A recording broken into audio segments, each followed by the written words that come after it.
लोकसभा में राष्ट्रपति के अभिभाषण पर बोलते हुए देश में विपक्ष के प्रमुख नेता राहुल गांधी ने देश के प्रधानमंत्री से कुछ सिंपल सवाल पूछे। पहला सवाल था कि ऐसा कितनी बार हुआ है कि देश के प्रधानमंत्री की फॉरेन ट्रिप पर उनके साथ अडानी गए हैं। दूसरा प्रश्न था कि देश के प्रधानमंत्री की फॉरेन ट्रिप पर कितनी बार अडानी ने उनको बाद में ज्वाइन किया है। तीसरा सवाल था कि ऐसा कितनी बार हुआ है कि देश के प्रधानमंत्री द्वारा किसी देश की विजिट करने के बाद अडानी ने भी उस देश को विजिट किया है। चौथा प्रश्न था कि ऐसा कितनी बार हुआ है कि किसी देश की प्रधानमंत्री द्वारा यात्रा करने के बाद अडानी ने उस देश के साथ कॉन्ट्रैक्ट साइन किया है। और पांचवा और आखिरी प्रश्न था कि पिछले 20 सालों में अडानी द्वारा भारतीय जनता पार्टी को कितने पैसे दिए गए हैं, यानी कितनी फंडिंग की गई है। इलेक्टोरल बॉन्ड के माध्यम से भारतीय जनता पार्टी को अडानी ने कितने पैसे दिए हैं। ये सभी सवाल जायज क्यों हैं? जायज इसलिए है क्योंकि अडानी समूह को बहुत बड़ी मात्रा में पब्लिक सेक्टर बैंक्स ने पैसा दिया हुआ है। जैसे SBI बैंक द्वारा अडानी समूह को लगभग 27,000 करोड़ रुपए दिए गए हैं। बैंक ऑफ बड़ौदा द्वारा 5,500 करोड़ रुपए और वहीं पंजाब नेशनल बैंक द्वारा 7,000 करोड़ रुपए का एक्सपोजर है। लाइफ इंश्योरेंस कंपनी का एक्सपोजर 36,000 करोड़ रुपए का है।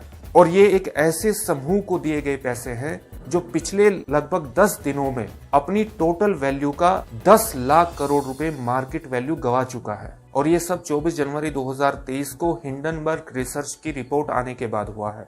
इतने बड़े स्तर पर पब्लिक के पैसे का एक्सपोजर होने के बाद 10 लाख करोड़ की मार्केट वैल्यू खोने के बाद भी कुछ सिंपल जायज सवालों का जवाब प्रधानमंत्री ने कल अपने भाषण में बोलते हुए किसी भी स्तर पर देने की जरूरत को नहीं समझा। प्रधानमंत्री द्वारा अडानी शब्द का प्रयोग तक नहीं किया गया।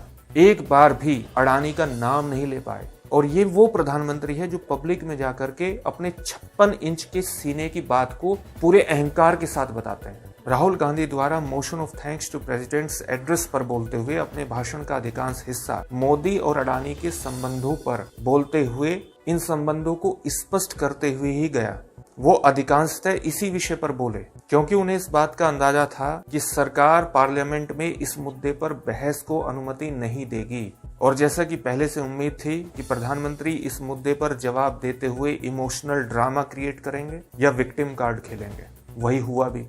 प्रधानमंत्री ने इन बातों का कोई भी कॉन्क्रीट उत्तर नहीं दिया और मुद्दे को वही विक्टिम कार्ड पर ले गए कि मुझे गाली दी जाती है, मेरे ऊपर झूठे आरोप लगाए जाते हैं, 140 करोड़ की जनता मेरा सुरक्षा कवच है, ये किसी भी झूठ को स्वीकार नहीं करेंगे क्योंकि मैंने इनको फ्री राशन दिया है, मैंने इलेक्ट्रिसिटी दी है, मैंने गैस कनेक्शन दिए हैं।